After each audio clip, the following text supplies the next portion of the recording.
Yo, what's up people? This is Fly High Kenya, or you can call me williamnjugunanational. And you know the vibe. The vibe is all about supporting our upcoming artists. I'm talking about the DJs, wanamziki, wanabiashara, you name it, cause we got you covered. So leo tutakuwa tunazungumzia ama ni katika mahojiano ya hivi karibuni kwenye kipindi cha Head to Head cha Al Jazeera. Mtangazaji Mehdi Hasan alifanya mahojiano makali na Kimani Ichung'wah, kiongozi wa wengi katika bunge la kitaifa la Kenya. Majadiliano yaliyohusu masuala nyeti kama ukosefu wa usalama, ufisadi na ukatili wa polisi nchini Kenya. Ingawa nakala kamili ya mahojiano haijapatikana hapa, ni baadhi ya maswali na makuu na ambayo Hasan alimuuliza Ichung'wah.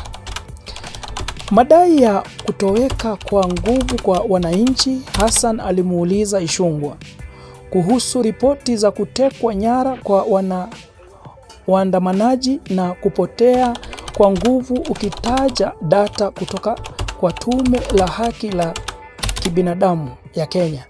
Ripoti iliyoonyesha kwa tangu serikali ya Ruto ingie madarakani mnamo 2022, takriban watu 63 wameuawa na 65 wametekwa nyara kwa nguvu na zaidi ya 1,400 wamekamatwa kinyume cha sheria.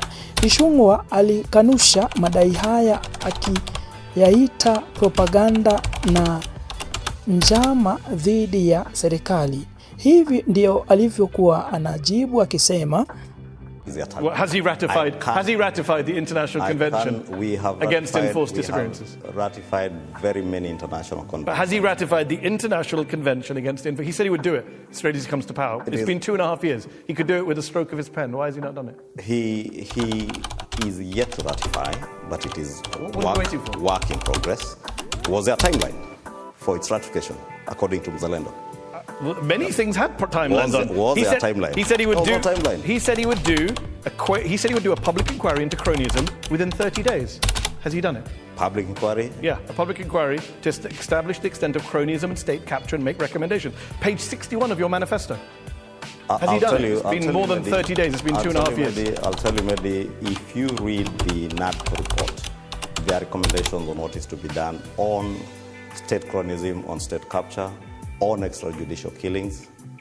That is captured in the NADCO report. But you haven't done what the manifesto called for on multiple things. And look, you know, and you admitted, to be fair, that people are unhappy. There's a perception of the government that's unpopular. Kenyans have been most upset about the cost of living. And yet, when thousands of young Kenyans took to the streets in protest of your government last year, the finance bill, your government opened fire on them, killed them, forcibly abducted and disappeared them. How do you justify such a violent crackdown on your own citizens in a democracy? First, let me say this, Mehdi. As you said, because you never allowed me to answer the question on the promises kept. I told you the manifesto is being implemented chapter after chapter, right from housing to the cost of living that you're speaking about. Because, of course, you cannot judge what is to be done in 5 years, in a short 2 years. Well, some of them you said you would do in 30 days, and you haven't. But just deal with the violence. How do you justify what happened last summer in Kenya? Nikidhani umepata kusikia Ichung'wah vile alijibu. Matokeo mahususi ya utekaji nyara. Hasan alimtaja mtoto wa aliyekuwa mwanasheria mkuu wa Kenya, Justin Muturi, ambaye aliripotiwa kutekwa na maafisa wa usalama baada ya kushiriki katika maandamano ya mwaka wa 2024. Ichung'wah alikana madai haya na kudai kuwa Muturi alikuwa akitafuta huruma ya kisiasa. Sikiza vile alivyojibu. investigated. They're not claims. Let me give you a fact. Can I give you a fact? Unless you give me fact. I'm going to give you a fact right now, because the audience around the world watching may not know this. The Attorney General of Kenya His son was abducted. Literally a serving member of the government. His son was taken.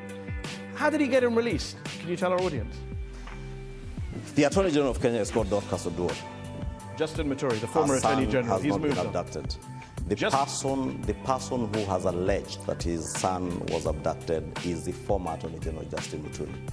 And How did he get his son released? And I'll tell you again, I have read from the media, heard Justin Muturi what he said, just as you heard it. It is an allegation by Justin Muturi, somebody who has... Mr. Muturi says he went to the president and said, President Ruto, the intelligence service has taken my son. President Ruto called the head of your intelligence service and his son was released. Have you heard Mehdi from President Ruto on the same? Have you heard from the director of intelligence? You tell me what's President Ruto's place. He denied it? Have you heard from him? No, I don't live in Kenya. You're the expert. Has President Ruto denied that? Why don't you allow then me to tell you my Please take? do. Because that's your take. I think umempata. So Mehdi Hasan alipouliza Kimani Ichung'wah, alipomwambia kuwa viongozi wa Kenya wanalipwa mshahara wa pesa nyingi duniani nzima. Yaani hakuna watu ambao wanalipwa pesa mingi dunia nzima kuliko Kenya. Hivi ndio Ichung'wah alivyokuwa anajibu. Sababu alimuuliza utajiri wa binafsi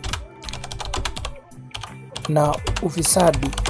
Hassan alimuuliza Ichung'wah kuhusu madai ya ufisadi miongoni mwa viongozi wa kisiasa, akirejelea kauli ya kiongozi wa wachache bungeni Junet Mohamed aliyekadiria kuwa tajiri wa Ichung'wah. Unafikiri shilingi bilioni 5 ambaye ni 38 milioni za Kimarekani? Ichung'wah alikanusha na akasema kuwa utajiri wake uko karibu na shilingi bilioni 1. Alikosoa viongozi wengine wa kisiasa kwa kujionyesha na kuvunja mali hadharani. Majadiliano haya yamezua mjadala mikali mtandaoni kuhusu mstakabali wa uongozi na haki za kibinadamu nchini Kenya. Ona maoni gani kuhusu majibu ya Ichung'wah ambayo ungetaka kutoa maoni yako? Maybe, I don't know, you have a different view, kwa sababu unadhani vile maswali ambayo Mehdi Hasan, maswali ambayo aliweza kuuliza Ichung'wah, unadhani alijibu vile ilikuwa inafaa ama unadhani alikuwa anapotea majibu?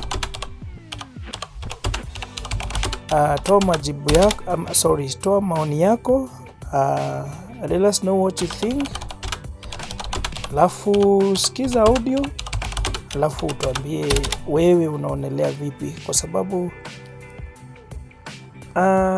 mjadala huu umeibua maswali mingi na watu wangetaka kujua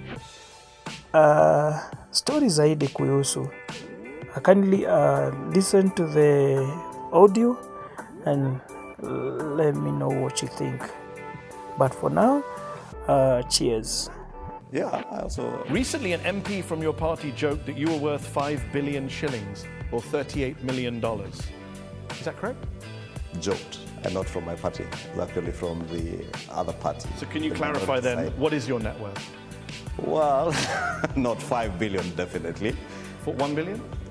Probably about close to 1 billion. And that's fine, because a lot of people, as you know better than me, you're the majority leader of the Kenyan National Assembly, that Kenyan MPs are among the highest paid in the world in relative terms. People are very upset seeing a lot of MPs flaunting their wealth. They're doing TikToks, they're doing Twitter videos showing their luxury cars, and Kenyans are furious. You know this on social media. They're upset because the MPs are flaunting their wealth. Again, Mehdi, it matters person to person. I have never had to flaunt anything because I have nothing to flaunt. People in your party have. But not just in my party. I know, but you're the majority leader, so I'm asking you, how do you feel about that? It's rather unfortunate nobody should do that, and I think a number of those who have done that, by the way, have regretted what they had to show the public. But the flaunting's only secondary. What about the wealth itself? Why do you have so many wealthy Kenyan MPs? Well, that's a question I cannot be able to answer. If you ask me about my wealth, I'll tell you, and my wealth is largely not from my salary. And anything and You're worth everything. about $7 million, you said. $7 million. You said about billion shillings.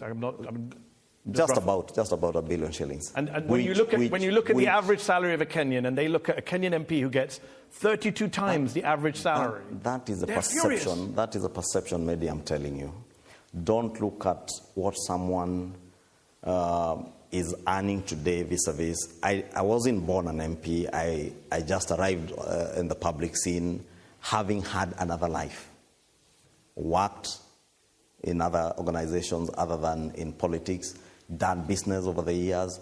Therefore, the perception that people who are in public service should not own or should not have any other thing other than what they earn from their public service you know jobs. very well that's not the issue. The issue is they see people in public life making money out of their public connection.